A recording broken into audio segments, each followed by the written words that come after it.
Kesultanan Samudra Pasai. Bagian 3. Jatuhnya Kesultanan Samudra Pasai. Tahta kesultanan kemudian dilanjutkan oleh Sultan Zainal Abidin pertama. Pada masa kekuasaan Sultan Abidin pertama, Samudra Pasai semakin berkembang, baik perdagangan maupun wilayahnya. Sultan Abidin pertama berkuasa dalam jangka waktu yang lama, lebih dari setengah abad. Pada masa pemerintahan Sultan Abidin pertama inilah, sebuah kerajaan baru muncul di Semenanjung Malaya. Kerajaan baru tersebut kelak akan dikenal dengan nama Kesultanan Malaka. Samudra Pasai juga sempat dipimpin oleh seorang perempuan tahun 1406 setelah mangkatnya Sultan Abidin pertama. Tahta Samudra Pasai dipegang oleh Ratu Nahrasyah. Meskipun tidak begitu lazim sebuah kesultanan dipimpin perempuan, namun Samudra Pasai tetap stabil dan perdagangan tetap berkembang dengan baik. Ratu Nahrasyah merupakan perempuan pertama di Nusantara yang menjadi pemimpin sebuah kerajaan Islam. Beberapa catatan sejarah juga menulis bahwa di masa kekuasaan sang ratu inilah Samudra Pasai mencapai masa keemasannya. Ratu Nahrasyah berkuasa sampai wafatnya pada tahun 1428. Tahta kesultanan dilanjutkan oleh Sultan Zainal Abidin kedua. Pada masa kekuasaannya, sejarah juga mencatat masa-masa gemilang Samudra Pasai. Perkembangan Samudra Pasai lambat laun mendapatkan kompetitornya dari Semenanjung Malaya.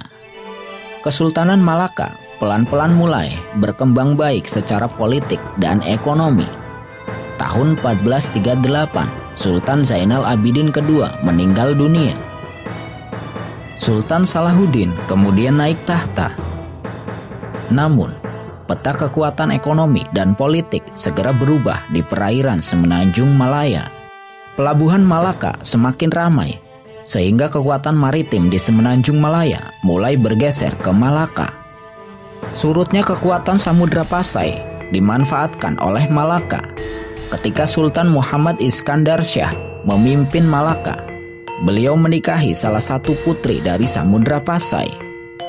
Pernikahan politik ini berhasil membuat Samudra Pasai menjadi bagian dari Kesultanan Malaka. Pada tahun 1511 Masehi, armada perang Portugis di bawah pimpinan Alfonso de Albuquerque menyerbu Malaka. Malaka yang akhirnya jatuh ke tangan Portugis membuat Samudra Pasai terancam oleh kekuatan Eropa.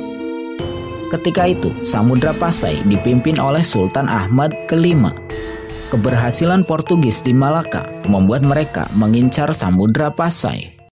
Tahun 1521 Masehi, 10 tahun setelah jatuhnya Malaka, Portugis melancarkan serangan ke Samudra Pasai.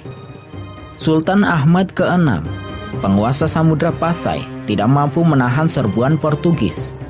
Sebagaimana nasib Malaka, sepak terjang Samudra Pasai di Semenanjung Malaya pun berakhir sudah. Kesultanan Samudra Pasai sempat menjadi pusat pendidikan agama Islam di Nusantara. Beberapa penyebar agama Islam di Nusantara sempat belajar di Samudra Pasai.